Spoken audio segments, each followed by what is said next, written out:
ಬಂಧುಗಳೇ ನಮಸ್ಕಾರ. ವಾಸ್ತುಬಾಯ್ ಅಶೋಕ್ ರಾವ್. ಇವತ್ತು ನೋಡಿ ನಾನೊಂದು ಕಾಂಪೌಂಡ್ ವಿಚಾರವಾಗಿ ಹೇಳ್ಕೊಡ್ತೀನಿ. ಇದು ನನ್ನ ಮನೆ, ಭಗವಂತ ಕೊಟ್ಟಿರುವಂತ ಒಂದು ವರ, ಅಂದ್ರೆ ಒಂದು ಗಿಫ್ಟ್ ಅಂತ ಹೇಳಬೇಕು. ನಾನು ಯಾಕೆ ಕಾಂಪೌಂಡ್ ನೋಡಿ ನನ್ನ ಮನೆ ಹತ್ರ ಕಾಂಪೌಂಡ್ ಬಿಟ್ಟಿದ್ದೀನಿ. ಹಾಗೆ ಬನ್ನಿಯಪ್ಪ ಇಲ್ಲಿ ನೋಡಿ. ಕಾಂಪೌಂಡ್ ಕಟ್ಟಿದ ಮೇಲೆ ಮನೆಗೂ ಇದಕ್ಕೂ ಯಾಕೆ ಅಂತಂದ್ರೆ ನಾವು ವಿಶೇಷವಾಗಿ ಆಯ ಬರಬೇಕು.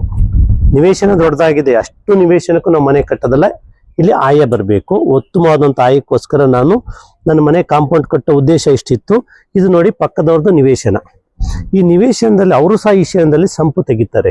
ನಾವು ಕಾಂಪೌಂಡ್ ಕಟ್ಕೊಂಡಿಲ್ಲ ಅಂದಾಗ ಅವರು ನಮ್ಮ ಮನೆಗೆ ಟಚ್ ಮಾಡ್ಬೋದು, ಅಥವಾ ನಾವು ಅವ್ರ ಮನೆ ಸಂಪಿನ ಪಕ್ಕಕ್ಕೆ ಬಂದಾಗ ಇದು ದಕ್ಷಿಣ ಆಗ್ನೇಯದಲ್ಲಿ ಸಂಪು ಬಂದಿರೋದ್ರಿಂದ ಹೆಣ್ಣು ಮಕ್ಕಳ ಮೇಲೆ ವಿಶೇಷವಾದಂಥ ಒಂದು ಸಮಸ್ಯೆಯನ್ನು ತಂದೊಡ್ತದೆ.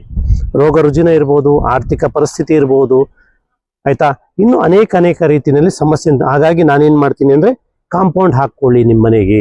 ನಿಮ್ಮ ಮನೆ ಕಾಂಪೌಂಡ್ ಹಾಕೊಂಡ್ರೆ ನಿಮ್ಮ ಮನೆ ರಕ್ಷಣಾ ಕವಚದೊಳಗಡೆ ಇರ್ತದೆ. ಅಂದ್ರೆ 9 ಗ್ರಹಾಧಿಪತಿಗಳಲ್ಲಿ 7 ಗ್ರಹ ಮನೆಯ ಒಳಗಡೆಯ ಒಂದು ವಾಸಸ್ಥಾನವಾದ್ರೆ, ಇನ್ನ 2 ಗ್ರಹ ಬ್ರಹ್ಮ ರಾಕ್ಷಸ ಗ್ರಹಗಳಾದಂತ ರಾಹು ಮತ್ತು ಕೇತು ಅದಕ್ಕೆ ವಿರುದ್ಧವಾಗಿ ಸಂಚಾರವನ್ನ ಮಾಡ್ತಾರೆ. ಅಂದ್ರೆ ರಾಹು ಕೇತು ನಮ್ಮ ಮನೆಗೆ ನೆಗೆಟಿವ್ ಅನ್ನ ತಂದು ಕೊಡ್ಲಿಕ್ಕೆ ಬಿಡೋದಿಲ್ಲ. ಹಾಗಾಗಿ ರಕ್ಷಣಾ ಕವಚನೇ ನಮ್ಮ ಜೀವನದಲ್ಲಿ ನಮ್ಮನ್ನ ಸೇಫ್ಟಿ. ಹೇಗೆ ನಮ್ಗೆ ನಮ್ಮ ಮೈಗೆ ಬಟ್ಟೆಯನ್ನ ನಾವು ತೊಟ್ಕೊಳ್ತೀವೋ, ಹಾಗೆ ನಮ್ಮ ಮನೆಗೂ ಸಹ ಒಂದು ರಕ್ಷಣಾ ಕವಚ ಬೇಕು.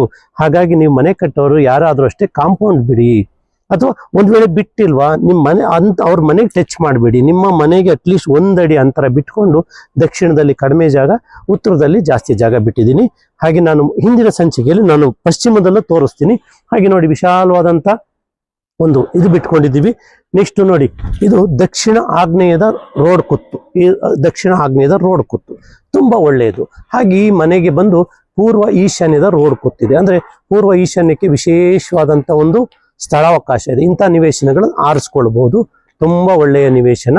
ಹಾಗೆ ಇಲ್ಲಿ ಬನ್ನಿ ನೋಡಿ, ನಾನು ಪ್ರಾರಂಭ ಮಾಡಿದ್ದೀನಿ. ಸ್ಟಾರ್ಟ್ ಮಾಡಿದ್ದು ಇಲ್ಲಿಂದ. ಇದು ನೋಡಿ, ನಾನು ನನ್ನ ಮನೆ ದೇವರು ಶ್ರೀ ನಂಜುಂಡೇಶ್ವರ, ನನ್ನ ಮನೆ ದೇವತೆ ಪಿರಿಯಾಪಟ್ಟಣದಮ್ಮ ದೇವಿ, ಹಾಗೆ ನಾನು ನಂಬಿರುವಂತ ಗುರು ಶಿವಸಂಭೂತರು, ಹಾಗೆ ಇವರು ತುಂಬಾ ನಮಗೆ ಪವಾಡ ಪುರುಷರು ಶ್ರೀ ದತ್ತಗುರು ಸದಾನಂದ ನಿಲಯ ಅಂತ ನಾನು ಹಾಕೊಂಡಿದ್ದೀನಿ. ಯಾಕೆಂತಂದ್ರೆ ಆ ಮನೆ ಕಟ್ಟುವಂತ ಟೈಮಲ್ಲಿ ನಾನು ಕರೋನಾ ಹಿಂದೆ ಮುಂದೆ ಆದಂತ ಒಂದು ಚಿಕ್ಕ ಸನ್ನಿವೇಶಗಳು ಹೇಳ್ತೀನಿ. ಹಣ ಕಡಿಮೆ ಇತ್ತು, ಆದ್ರೆ ಗುರುಬಲ ಇರ್ಬೇಕಲ್ಲ. ಯಾವುದೇ ಒಬ್ಬ ವ್ಯಕ್ತಿಗೆ ಹಣ ಇರ್ತದೆ, ಅಧಿಕಾರ ಇರ್ತದೆ, ಬಟ್ ಗುರುವಿನ ಬಲ ಇಲ್ಲ ಅಂದ್ರೆ ಮನೆ ಕಟ್ಟಕ್ಕಾಗಲ್ಲ.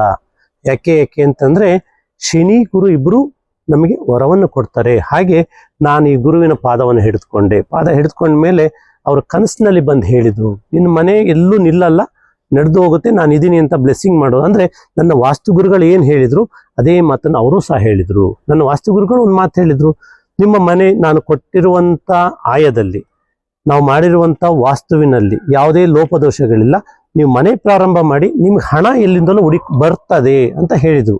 ಆದ್ರೆ ಇದೇ ತರ ಬರ್ತದೆ ಅಂತ ಹೇಳಿಲ್ಲ. ಅಂದ್ರೆ ನಾನು ಸಂಪಾದನೆ ಮಾಡಿದೆ, ಎಲ್ಲೂ ವ್ಯರ್ಥ ಅಂದ್ರೆ ವೇಸ್ಟ್ ಆಗ್ಲಿಕ್ಕೆ ಬಿಡ್ಲಿಲ್ಲ, ಪರಿಪೂರ್ಣವಾದಂತ ಮನೆಯನ್ನು ಕಟ್ಟಿದೆ. ಇದು ನಮ್ಮ ಗುರುಗಳು ಹಾಗೂ ನನ್ನ ಮನೆ ದೇವರು, ಕುಲದೇವರು. ಯಾಕೆಂದ್ರೆ ನಾವು ತಂದೆ ತಾಯಿ ಹೇಗೆ ನಮಗೆ ಇಂಪಾರ್ಟೆಂಟೋ, ನಮ್ಮ ನಮ್ಮ ಪೂರ್ವಜರು ಹೇಗೆ ಹಾಗೆ ನನ್ನ ಮನೆ ದೇವರು ಕುಲದೇವ್ರದು ನಾನು ಇಟ್ಟಿದ್ದೀನಿ. ಮನೆ ನಂಬರ್ 39 ನನಗೆ ತುಂಬಾ ಲಕ್ಕಿ ನಂಬರು ನೋಡಿ. ಹಾಗೆ ಒಂದು ನಿವೇಶನ ತೆಗೆದುಕೊಳ್ಬೇಕಾದ್ರೂ ಅದರಲ್ಲಿ ಒಂದೊಂದು ಲಕ್ಕಿ ನಂಬರ್ಸ್ ಇರ್ತದೆ. ನೀವು ನಿವೇಶನ ತೆಗೆದುಕೊಳ್ಬೇಕಾದ್ರೆ ಫಸ್ಟು ಪರಿಸರದ ಒಂದು ಇದನ್ನ ನೀವು ಗಮನಿಸ್ಬೇಕು, ರೋಡ್ ಕುತ್ತುಗಳು ಗಮನಿಸ್ಬೇಕು. ನಿಮಗೆ ಗೊತ್ತಿಲ್ಲ ಅಂದ್ರೆ ನಮ್ಮಂತ ವಾಸ್ತು ಸಲಹೆ ಕೊಡುವಂತ ತಜ್ಞರನ್ನ ಯಾಕೆಂದ್ರೆ ಪ್ರತಿಯೊಬ್ಬ ಪೂಜ್ಯರು, ಪ್ರತಿಯೊಬ್ಬ ವಾಸ್ತು ತಜ್ಞರು ಅವ್ರದ್ದೇ ಆದಂತ ಸಮಯವನ್ನು ಕೊಟ್ಟು ವಿದ್ಯೆಯನ್ನು ಕಲ್ತಿರ್ತಾರೆ. ಯಾಕೆಂತಂದ್ರೆ ನಾವು ಕಲ್ತಂತ ವಿದ್ಯೆಯನ್ನು ನಾವು ಹಂಚಿ ಹೋಗ್ಬೇಕು. ನಾವು ನಮ್ಮಲ್ಲೇ ಅದನ್ನ ಬಿಟ್ಟು ನಶಿಸಿ ಹೋಗ್ಬಾರ್ದು. ಯಾಕೆಂದ್ರೆ ಇದೆಲ್ಲ ವಾಸ್ತು ಮತ್ತೆ ಆಯಾ ಹಾಗೆ ದಿಕ್ಕಿನ ಅನುಗುಣ ಈ ವಿದ್ಯೆ ಏನಿದೆಲ್ಲ ಇವೆಲ್ಲ ಗೂಢ ವಿದ್ಯೆಗಳು. ಅಂದ್ರೆ ನಿಗೂಢವಾಗಿದ್ದು ಅದನ್ನು ಬಳಸ್ಕೊಳ್ಳೋವಂಥವ್ರು ಮಾತ್ರ ಬಳಸ್ಕೊಳ್ತಿದ್ರು, ಜನಸಾಮಾನ್ಯರಿಗೆ ಇದು ತಲುಪ್ತಿರ್ಲಿಲ್ಲ. ಯಾಕೆಂದ್ರೆ ಹಿಂದೆ ಮಹಾರಾಜರು ಅವರ ಸಾಮ್ರಾಜ್ಯವನ್ನು ರಕ್ಷಣೆ ಮಾಡ್ಕೊಳ್ಳಿಕ್ಕೋಸ್ಕರ ಅಲ್ಲಿ ಆಯಾ ಶಾಸ್ತ್ರಜ್ಞರು, ವಾಸ್ತುಶಾಸ್ತ್ರಜ್ಞರು, ಹಾಗೆ ಮನೋಶಾಸ್ತ್ರಜ್ಞರು, ಹಾಗೆ ಪ್ರತಿಯೊಂದು ಗ್ರಹಾದಿಗಳನ್ನು ಮತ್ತೆ ಒಂದೊಂದು ಗ್ರಹಕ್ಕೂ ಒಬ್ಬೊಬ್ರು ಹೇಗೆ ಪೂಜ್ಯರಿದ್ರು ಹಾಗೆ ಪ್ರತಿಯೊಂದು ಇದು ವಿದ್ಯೆ ಇತ್ತು. ಯಾಕೆಂದ್ರೆ ಇವತ್ತಿನ 8 ಆಯಗಳಲ್ಲಿ 4 ಉತ್ತಮ ಆಯ, 4 ಮಧ್ಯಮ ಆಯ. ಯಾಕೆ ನಾನು ಉತ್ತಮ ಆಯದಲ್ಲಿ ಮನೆಯನ್ನು ಕಟ್ಟಿ ಸಮೃದ್ಧಿಯನ್ನು ಕಾಣಿ ಅಂತ ಹೇಳ್ತೀನಿ ಅಂದ್ರೆ, ನಾವು ಮಧ್ಯಮ ಆಯದಲ್ಲಿ ಮನೆಯನ್ನು ಕಟ್ಟಿದಾಗ ನಮಗೆ ಶೂನ್ಯ ಫಲ ಅಂತ ಹೇಳ್ತಾರೆ. ಅಂದ್ರೆ ಅತ್ಯುತ್ತಮ, ಉತ್ತಮ ಮತ್ತು ಅಧಮ ಅಂತ 3 ಫಲಗಳಿರ್ತದೆ. ಯಾಕೆಂದ್ರೆ ನಾವು first rank, second rank, third rank ಅಂತ ಹೇಗಿರ್ತದೋ ಹಾಗೇನೆ ಹೇಗೆ ಈ ಮನೆಯನ್ನು ಕಟ್ಟಿ ನಿಮ್ಮ ಜೀವನದಲ್ಲಿ ಸಕ್ಸಸ್ ಕಾಣೋದು ಅಂತ ನಾನು ಇಲ್ಲಿ ತೋರಿಸ್ಕೊಡ್ತೀನಿ ಬನ್ನಿ. ನಾನು ಎಲ್ಲೆಲ್ಲಿ ಸಂಪ್ ಮಾಡಿದ್ದೀನಿ ನೋಡಿ. ನನ್ನ ಮನೆಗೆ ಇಲ್ಲಿಂದ ಇಲ್ಲಿ ತನಕ ನಾನು ವಿಶಾಲವಾದಂತ ಗೇಟ್ ಕೊಟ್ಟಿದ್ದೀನಿ.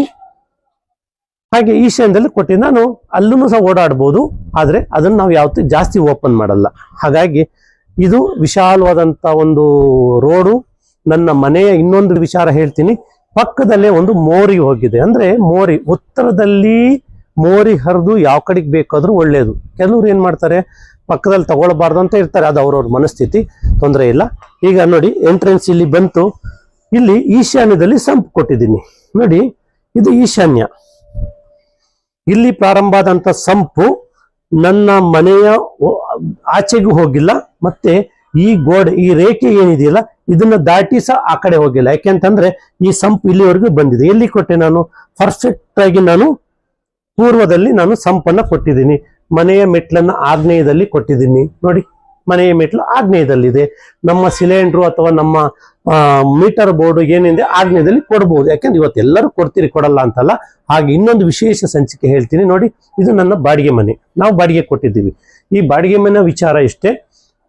ಪೂರ್ವ ಈಶಾನ್ಯ ಅಂದ್ರೆ ಪೂರ್ವಕ್ಕೆ ಒಂದು ಪ್ರವೇಶ ದ್ವಾರ. ಯಾಕೆ ಕೊಡಬೇಕು ಅಂದ್ರೆ ನಮ್ಮ ಮನೆಗೆ ಬರುವಂತ ಬಾಡಿಗೆದಾರರು ಆನಂದವಾಗಿರ್ಬೇಕು, ಆರೋಗ್ಯವಾಗಿರ್ಬೇಕು. ಇಲ್ಲಿ ಬಂದು ಅವರು ಸಮೃದ್ಧಿಯಾಗಿ ಅವರು ಒಂದು ಸ್ವಂತ ಮನೆಯನ್ನ ಕಟ್ಟಬೇಕು. ಅದಕ್ಕೋಸ್ಕರ ನಾವೇನ್ ಮಾಡ್ತೀವಿ, ಪೂರ್ವ ಈಶಾನ್ಯ ಮನೆ ಮುಖ್ಯಸ್ಥನಿಗೆ, ಮನೆಯ ಗಂಡು ಮಕ್ಕಳಿಗೆ ಗಂಡು ಸಂತಾನ ಆಗ್ಲಿಕ್ಕೆ ಈ ಪೂರ್ವದ ಬಾಗಿಲನ್ನು ಕೊಡ್ತೀವಿ. ಹೀಗೆ ಮುಂದೆ ಬನ್ನಿ ನೋಡಿ. ನಾನು ಈಶಾನ್ಯದ ಈ ಕೋನವನ್ನು ಎಲ್ಲೂ ಕಟ್ ಮಾಡಿಲ್ಲ ನೋಡಿ. ಕೆಲವರು ಏನ್ ಮಾಡ್ತಾರೆ, ಈಶಾನ್ಯದ ಕೋನವನ್ನು ಕಟ್ ಮಾಡಿಬಿಡ್ತಾರೆ. ಅಂದ್ರೆ ಭಗವಂತನ ವಾಸ್ತುಮೂರ್ತಿ ಶಿರಸ್ಸನ್ನೇ ಕಟ್ ಮಾಡ್ತಾರೆ ನೋಡಿ. ಇದು ನಂದು ನಿವೇಶನ ಸ್ವಲ್ಪ ಬೆಳೆದಿತ್ತು, ಅದನ್ನ ನಾನು ಕಾಂಪೌಂಡ್ ಹಾಕ್ಬಿಟ್ಟು ಉತ್ತರದಲ್ಲಿ ವಿಶಾಲವಾದಂತ ಜಾಗ ಕೊಟ್ಟಿದ್ದೆ. ಯಾಕೆಂದ್ರೆ ಮನೆಯಲ್ಲಿರುವಂತ ಹೆಣ್ಣು ಮಕ್ಕಳು ಆನಂದವಾಗಿರ್ಬೇಕು ನೋಡಿ.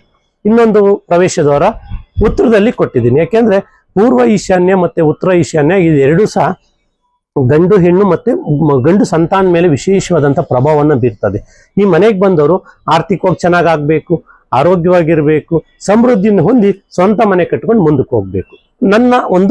ನಾನು ಕಲ್ತಂತ ವಿದ್ಯೆಯನ್ನ ಫಸ್ಟ್ ನಾನು ಪ್ರಯೋಗ ಮಾಡಿದ್ದೀನಿ ನೋಡಿ. ಇಲ್ಲಿ ಉತ್ತರದಲ್ಲೂ ಸಹ ಕಾಂಪೌಂಡ್ ಕೊಟ್ಟಿದ್ದೀನಿ. ಇದು ಒಂದು ಡಬಲ್ ಬೆಡ್ರೂಮ್ ಮನೆ. ಈ ಮನೆ ನಂತರ ಬರುತ್ತೆ ಇದು ಸಿಂಗಲ್ ಬೆಡ್ರೂಮ್ ಮನೆ. ಇದು ಸಹ ಬಾಡಿಗೆ ಕೊಟ್ಟಿದ್ದೀವಿ. ಒಂದು